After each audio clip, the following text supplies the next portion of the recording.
Coba dibayangin, gimana kalau ternyata di dalam makanan yang kita makan tiap hari, kayak tahu dan tempe, ada rahasia besar buat kesehatan kita. Dan rahasia ini nyambung langsung ke triliunan makhluk super kecil yang hidup di dalam tubuh kita. Oke, yuk kita bedah bareng-bareng. Kita bakal ngulik kekuatan tersembunyi dari si kacang kedelai. Kita akan buka-bukaan soal dunia probiotik, prebiotik, dan gimana semua itu bisa nyatu jadi sesuatu yang disebut pangan fungsional. Nah, biar paham cerita lengkapnya, kita harus mulai dari akarnya dulu, yaitu si kacang kedelai itu sendiri, dan reputasinya yang, ya, udah kita kenal banget lah ya. Soalnya kedelai ini manfaatnya banyak banget. Mulai dari bantu nurunin kolesterol jahat, yang katanya bisa ngurangin risiko penyakit jantung, sampai nguatin tulang, bahkan ngeringanin gejala menopause. Makanya nggak heran kan, kedelai jadi makanan utama di banyak tempat.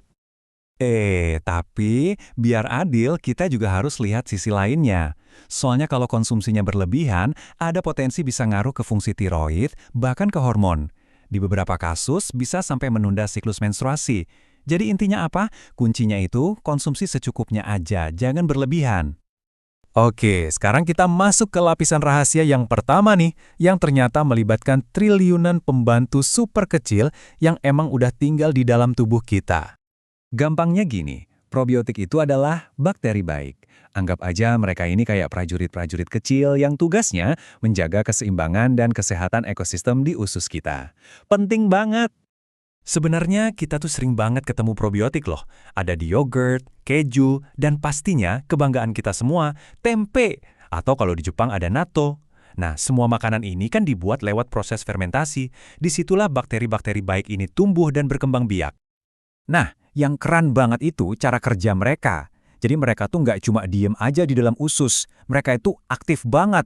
Mereka melawan bakteri jahat dengan ngeluarin semacam zat pelindung. Terus mereka juga rebutan tempat di dinding usus dan rebutan makanan. Bahkan mereka bisa ngubah kondisi lingkungan usus biar bakteri jahat nggak betah di sana. Keren kan?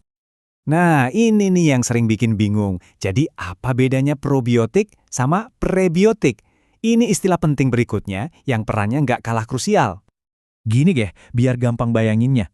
Probiotik itu ibarat benih rumput baru yang kita tanam di halaman. Nah, kalau prebiotik itu pupuknya. Tugasnya ngasih makan rumput-rumput baik yang udah ada biar tumbuh subur dan kuat. Jadi, dua-duanya ini satu paket penting banget. Oke, tadi kita udah kenalan sama pasukannya. Sekarang pertanyaannya, mereka makan apa dong? Jadi, prebiotik itu intinya adalah serat-serat khusus dari tumbuhan. Uniknya, tubuh kita nggak bisa nyerna serat ini. Tapi, justru bakteri-bakteri baik di usus kita malah doyan banget dan jadiin ini makanan utama mereka. Dengan ngasih makan pasukan baik ini, prebiotik itu ngebantu banget bikin pencernaan kita lebih sehat. Nah, prebiotik ini bisa kita temuin di banyak makanan loh, kayak bawang, pisang, sama gandum utuh. Tapi, ada sedikit catatan nih. Biasanya kalau kita baru mulai banyak makan prebiotik, kadang perut bisa terasa agak kembung. Tapi jangan khawatir, itu cuma fase adaptasi aja. Artinya tubuh kita lagi menyesuaikan diri sama semua hal baik yang masuk. Nah, sekarang kita sampai ke puncaknya. Jadi, apa yang terjadi kalau dua kekuatan hebat ini, probiotik dan prebiotik, digabungin jadi satu? Jawabannya adalah kita dapat yang namanya simbiotik. Jadi kalau ada makanan yang isinya ada probiotik, si bakteri baiknya, sekaligus ada prebiotik, makanannya si bakteri, itulah yang disebut simbiotik. Ini kombinasi paling mantap buat dapetin manfaat maksimal.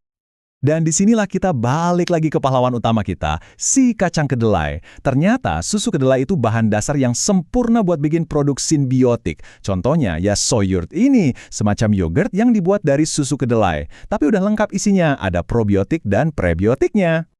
1 juta. Nah, angka ini penting banget. Soalnya biar sebuah makanan bisa dapat label probiotik, syaratnya harus ada minimal 1 juta bakteri hidup per gramnya. Kenapa harus sebanyak itu? Ya biar pasukannya cukup banyak buat ngelewatin perjalanan di pencernaan dan benar-benar bisa ngasih efek positif di usus kita.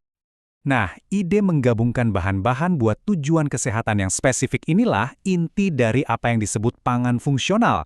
Jadi ini bukan lagi soal makanan buat sekedar bikin kenyang, tapi makanan yang punya misi khusus buat kesehatan kita. Oke, terus apa dong artinya semua ini buat kita? Buat makanan yang kita makan sehari-hari? Ini sebenarnya bukan cuma soal kedelai loh, ini tentang cara kita memandang makanan.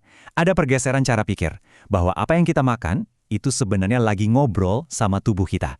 Makanan bisa jadi alat kita buat memperkuat pertahanan tubuh dari dalam.